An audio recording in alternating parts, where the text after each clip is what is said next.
Bonjour peuple de Dieu, nous allons parler aujourd'hui des origines du monde et de l'humanité.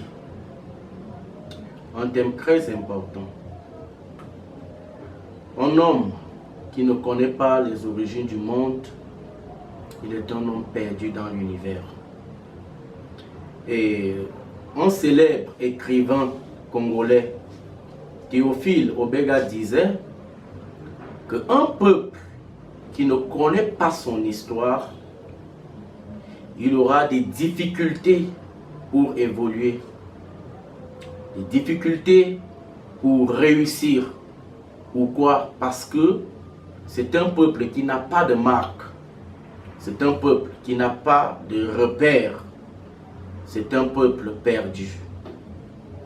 Ce peuple ne peut pas avoir des raisons majeures de vivre. Pourquoi? Parce que le passé éclaire le présent et le présent définit mieux l'avenir. L'homme doit chercher à connaître. Il sort d'où? Nous venons d'où? Nous sommes déjà dans le monde là, où nous vivons déjà dans le monde. Nous venons d'où? Et après, lorsque nous allons quitter ce monde un jour, où allons-nous partir? L'homme doit chercher à connaître ces choses. Quelle est la raison pour laquelle celui qui nous a formés, il nous a formés? Selon la pensée de celui qui nous a formés, nous devons chercher à connaître pourquoi nous sommes sur la terre. Sinon, l'homme peut être sur une pente glissante sans le savoir jusqu'au jour où il est enlevé brutalement par la mort dans ce monde. L'homme peut être sur un volcan, assis sur un volcan sans le connaître. Alors je dis, c'est une erreur grave pour nous de vivre dans ce monde comme des hommes qui sont tombés sur la terre d'une façon hasardeuse. La philosophie a eu à nous dire que le monde a été créé par la rencontre du Big et de Bang. Du Big Bang. Mais moi je dis, vraiment, comment on peut nous amener à croire à une chose qui n'a pas de fondement? Admettons que le monde est venu par le Big Bang. Ces deux rochers qui se sont rencontrés et qui a créé donc ces rochers. Nous devons chercher à connaître nos origines selon la pensée de Dieu. Nous avons un devoir impérieux de rechercher nos origines et les origines du monde. C'est un devoir. C'est un devoir qui concerne tout homme qui existe sur la terre. Il n'y a que la vie pour donner des vivants. Ah oui, quand vous me regardez, ne me dites pas que je suis le fruit du hasard. Je ne peux pas l'admettre. La conception de l'homme prouve que celui qui a conçu l'homme est un être réfléchi, est un être qui raisonne. Car tout ce qu'il y a sur l'homme est placé là où il faut. Ça signifie que celui qui m'a créé, si je vis, il vit. Et comment nous allons chercher nos origines?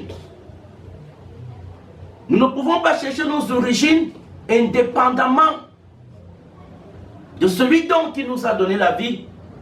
Parce que c'est lui qui est mieux placé pour nous donner l'orientation, pour nous donner la feuille de route. Car c'est un chemin que nous les hommes, nous ne connaissons pas. Pour cela, je vais lire un passage dans Actes, chapitre 17, du verset 26 à 28, qui dit: il a fait que tous les hommes sortis d'un seul sang habitassent sur la terre, habitassent sur toute la surface de la terre. ayant déterminé la durée des temps et les bornes de leur demeure. Il a voulu qu'ils cherchassent le Seigneur et qu'ils s'efforçassent de le trouver en tâtonnant, bien qu'il ne soit pas loin de chacun de nous. Car en lui, nous avons la vie, le mouvement et l'être. C'est ce qu'on dit aussi de quelques-uns de nos poètes. Le livre de Actes venait de nous parler que nous les hommes, nous sommes sortis d'un même sang. Nous venons d'Adam. Et s'il y a eu plusieurs races, cela part de nos ancêtres Noé, qui a fait 3 enfants, et ces 3 enfants avec des teints différents. Sem, il était rouge. Japhet, il était blanc. Cham était noir. Nous sommes les descendants de Cham.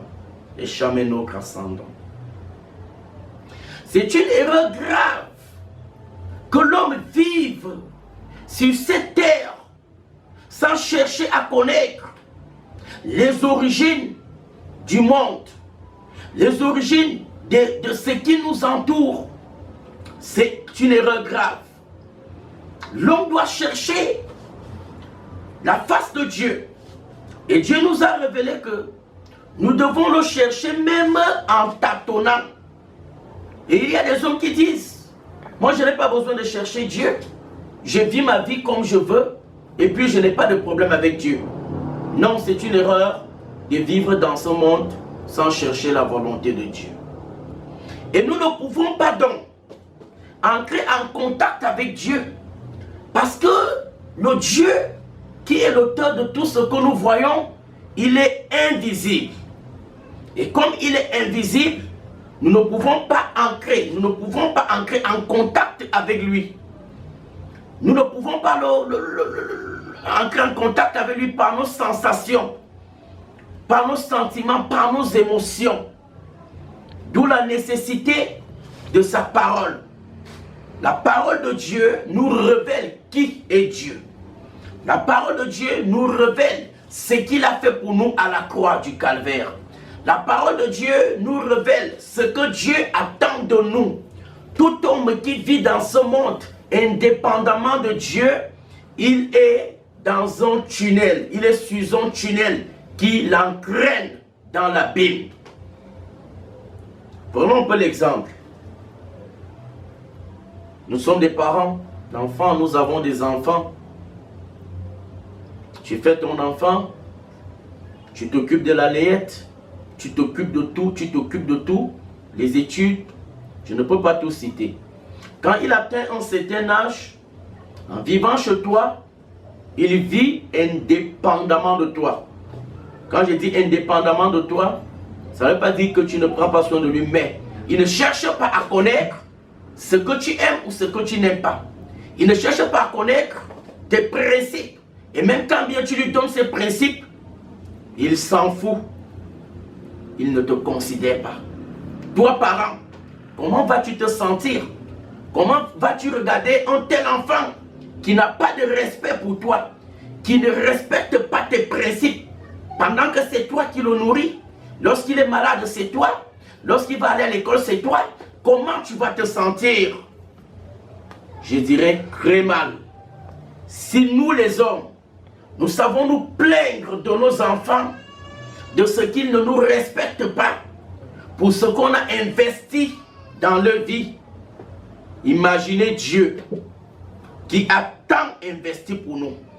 La vie vient de Dieu. Le mouvement vient de Dieu.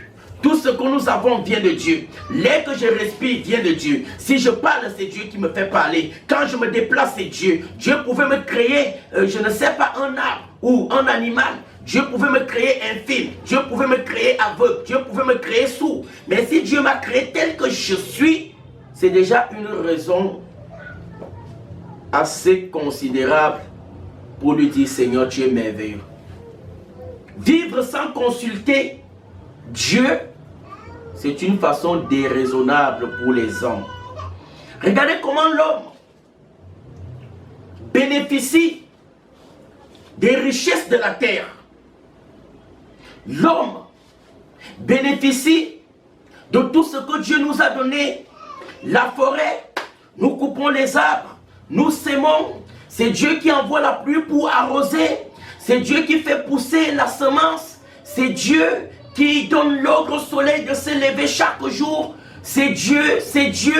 Les rivières, nous pêchons et nous prenons les poissons. Jusque-là, l'homme ne cherche pas à connaître la volonté de celui qui a rempli les richesses sous la terre, de celui qui a donné, qui a mis les poissons dans la mer, dans les rivières, partout. L'homme ne cherche pas à le consulter. C'est une mauvaise façon de vivre.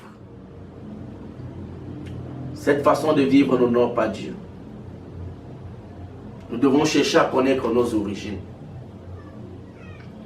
Car je ne peux pas avoir une montre qui crotte sur la terre. Et j'ai dit, cette montre, bien qu'elle crotte, elle est tombée de nulle part. Non. Il y a quelqu'un qui a conçu la montre.